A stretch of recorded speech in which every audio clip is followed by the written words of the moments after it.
Okay. So I'm going to tell you about a risk I took that completely changed the way that I thought about success. And it happened in a hip hop class where I felt like everyone was watching me. So I'm 40 something, maybe late 39, and I walk into a dance studio full of teenagers about to learn choreography from a 22-year-old instructor. And I felt exposed. Like every single person was staring at the old lady who clearly didn't belong there. And by the way, they weren't. That's just what my brain was telling me. But here's the crazy part. For the first time in years, I wasn't Dr. Pingel. I wasn't the woman with all the answers. I wasn't performing for anyone else's approval. I was self-conscious of myself and performing for my own self, but I wasn't there for anyone else but me. I was just moving to the music and remembering what it felt like to try something new. That moment taught me something that nobody really talks about when it comes to mental health and success. We've completely forgotten how to recover. And we're accidentally teaching everyone around us that if we rest, it's failure. So let's talk about the lie that we've all bought into, that productive people don't rest. That if you're really committed, you always have to be on. That taking breaks means you're not serious about your goals. I was the queen of this mentality, to be honest. Fashion industry, yeah, you're always available for the next booking. And if you're not, you're going to miss the job. Medical school, you push through exhaustion or you're weak. You're not going to make it. You're not going to survive. Running my practice, I literally felt guilty taking a lunch break. But here's how bad it got. I would just jam down a protein bar standing up in my office between patients because sitting down to eat felt lazy. I was treating people for burnout and adrenal fatigue while living on adrenaline and determination. And the worst part, everyone around me was learning this from me. My staff wasn't taking as long of lunch breaks. They were working through the lunch break. My kids started to learn that mommy was always busy. My husband got used to me being physically present, but mentally somewhere else. I thought I was modeling success. But what I was actually modeling was how to slowly destroy your nervous system and call it dedication. So back to that dance class. My mom had just been diagnosed with cancer, and I felt like I was disappearing, not just from the stress, but from any sense of who I actually was. And I had been a dancer my whole life, and it was pure joy for me. But somewhere along the way, I decided in my head that in order to be successful, I had to be busy. I didn't have time. You ever said that? I don't have time. If only I had more time. What a load of crap that is. We have so much time. It's how we choose to use it. That first hip hop class was this huge risk for me. You know, walking in there, I didn't feel like I belonged. I felt like everyone was judging me for being the oldest person in the room. But for 1 hour, I also didn't think about patient charts, treatment protocols, my mom's cancer. I just moved to the music, and I remembered what it felt like to do something purely for joy.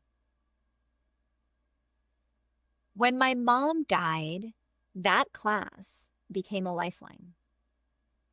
So I made a decision that felt revolutionary at the time. I was going to dance more, not less. And now I'm up to 6 hours a week. 6 hours of pure, unapologetic joy. And you know what happened when I actually made this commitment to myself? Everything got better. My tolerance for working with people, that were difficult was better. My energy with my kids was better. My creativity for my business was better. My presence in my own life, everything better. Because I was finally giving my nervous system permission to reset instead of just demanding more from it. So you might be thinking, that's great, Dr. P, but I don't have 6 hours to dance. And I get it. But this isn't about dancing. It's about what you're unconsciously teaching the people around you about being human. If you're a parent, your kids are watching how you handle stress. Are you showing them that successful people never rest? That productivity is more important than joy? That taking care of yourself is selfish or something that you have to put off and do later? If you're a boss, a teacher, a friend, anyone that people come to for advice, you're modeling something about what it means to be successful. So are you teaching them that burnout is the price of achievement? Here's what I know as a doctor. Chronic stress literally rewires your brain. It impairs your memory, your creativity, your emotional regulation, and your immune function. You cannot think your way out of nervous system exhaustion. And I know you've tried because I tried. Have you ever sat down and just thought about all the things you could do to improve your health? Well, if I clean up my diet, well, if I exercise every day, well, if I schedule this in, and you organize everything. You're trying to think your way out of exhaustion. What you really need is rest. The activities need to bring you joy, not productive joy, not achievement joy, but pure, this makes me feel alive joy. Those are the things that restore your nervous system. This isn't about being organized and doing everything right. It's about feeling joy. And this isn't just self-care fluff. This is biology. So what does modeling recovery actually look like in real life? Because it's not about expensive retreats, spa days, bubble baths, although those are great, or even perfect morning routines. Right now, I take lunch breaks, real ones. I step away from my desk. I eat mindfully. I sit outside if I can. I let my brain reset. My team does this too. We all do this. We take our breaks. We take our vacations. We take our time. Even more importantly, and I think something that falls off the wagon for many people, is now that I found what brings me joy and I have dance time, I protect that dance time like it's a medical appointment. I do not miss it.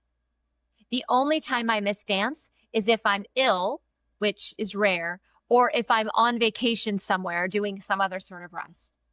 Because honestly, it is like a medical appointment for me. It's preventative medicine for my mental health. It's just that. And I do not compromise on it. I say, I need to think about this instead of forcing immediate decisions when I'm tired, right? Because you never make the right decision when you're tired. Revolutionary concept, right? But here's another thing I started doing. I stopped apologizing for taking care of myself, right? How often do we do that?